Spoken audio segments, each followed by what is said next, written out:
Hi hello నమస్తే. ఈ curry చూసారా? ఇదేంటనుకున్నారు? చికెన్ మసాలా కర్రీ అండి.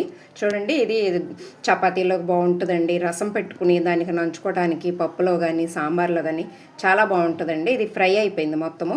దీని తయారీ ఎలాగో చూసేద్దామా? చెల్లో. ఇది 1/2 కేజీ చికెన్ అండి. చూసారు కదా, కొంచెం పసుపు వేసేసుకుంటున్నాను, కొంచెం కళ్ళుప్పు వేసానండి, చిన్నదే వేసుకున్నాను. అల్లం పేస్ట్ అనమాట. ఇది మొత్తం ఇలా కలిపేసుకోవాలండి. చూసారు కదా, ఇలా కలిపేసుకొని మనము ఆవగింపు అంటే సిమ్లో పెట్టేసి మూత పెట్టేసి ఈ వాటర్తోని ముక్కలు ఆవగిలుతాయి అనమాట. కొంచెం చిన్నది కడుక్కోవాలి, అంతేనండి. చూడండి, ఇలా స్టవ్ పెట్టేసుకొని సిమ్లో పెట్టేసుకోవాలి. మనం ఇది ఆవగింపుకు పెట్టాం కదండి, ఇది ఉడుకుతుంది. టైం వేస్ట్ కాకుండా మనం మళ్ళీ మసాలాలు వేపుకోవాలి కదండి. ఇది చెక్క, లవంగాలు, మిరియాలు, స్టార్ పువ్వు అండి వేసేస్తున్నాను.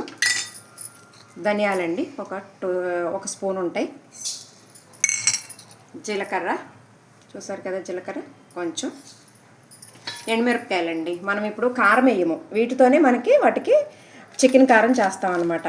మనం ఎంత తింటే అంత చూసుకుని వేసుకోవాలి. ఇవి మంచిగా లో ఫ్లేమ్లో పెట్టేసి మాడిపోకుండా ఇలాగా కలుపుకుంటూ వేపుకోవాలండి. చూడండి, ఇందాక మనం ఆవగింపు పెట్టాం కదండి, మంచిగా ఎలాగైందో వాటర్ అనేది మొత్తం ఇంకిపోయింది. విటమిన్స్ ఎక్కడికి ఏం పోవు, దీంట్లో ఉండిపోతాయి. ఇప్పుడు మనం పొయ్యి మీద కళాయి పెట్టి చూడండి, ఆయిల్ వేసేసుకున్నాను అనమాట. ఫ్రైకి కొంచెం ఎక్కువ ఆయిలే పడుతుందండి. చూసారు కదా, ఇంకా దీంట్లో మనం ఏం వేసుకునే పని లేదండి. ఓన్లీ నేను ఆనియన్స్ ఏనండి కట్ చేసి పెట్టుకున్నాను. ఒక మీడియం సైజు 3 ఆనియన్స్ ఎంత ఉంటాయండి, చిన్నవి. చూడండి,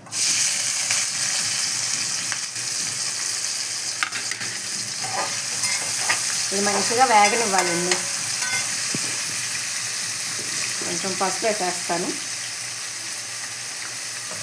ఇది సిమ్లో పెట్టుకొని అలాగా గోల్డెన్ కలర్లోకి వచ్చినంత వరకు వేయించుకోవాలి. ఉల్లిపాయ వేగటానికండి మనం ఎప్పుడూ చెప్పే ప్రాసెస్సే. నేను కొంచెం సాల్ట్ వేసేసుకుంటానండి, మంచిగా తొందరగా గోల్డెన్ కలర్లోకి వచ్చేస్తుంది.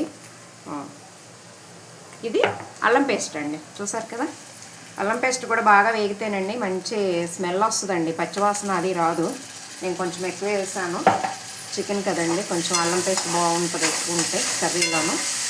ఇలాగా కొంచెం బాగా గోల్డెన్ కలర్లోకి వచ్చినంత వరకు వేగనివ్వాలండి. చూసారు కదండి, ఇది మంచిగా గోల్డెన్ కలర్లోకి వచ్చేస్తుంది. ఇప్పుడు మనం ఇందాక ఆవగింపు చేసి పెట్టుకున్నాం కదండి చికెన్, అది వేసేయాలండి. చూడండి, ఒక్క డ్రాప్ కూడా వాటర్ లేదండి, అంతా ఇంకిపోయింది మంచిగాను. చూడండి, ఇప్పుడు దీన్ని మనమండి లో ఫ్లేమ్లో పెట్టుకొని హైలో పెట్టకూడదు. మంచిగా గోల్డెన్ కలర్లోకి వచ్చిన వరకు కూడానండి దీన్ని ఇలా వేగనివ్వాలండి, కలుపుకుంటూ వేగనివ్వాలి. ఇది లో ఫ్లేమ్లో పెట్టి వేపుకుందాం.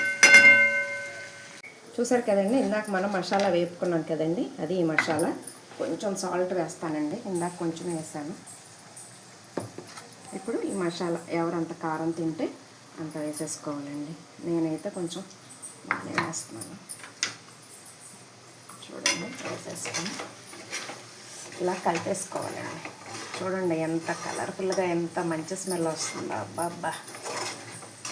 చూడండి, లాస్ట్లోనండి కరివేపాకు మంచిగా స్మెల్ వస్తుందండి, ఎక్కువ కొత్తిమీర.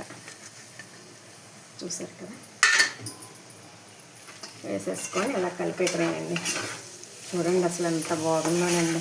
లైక్ చేయండి ఫ్రెండ్స్, ఒకసారి మీరు కూడా ట్రై చేయండి. వా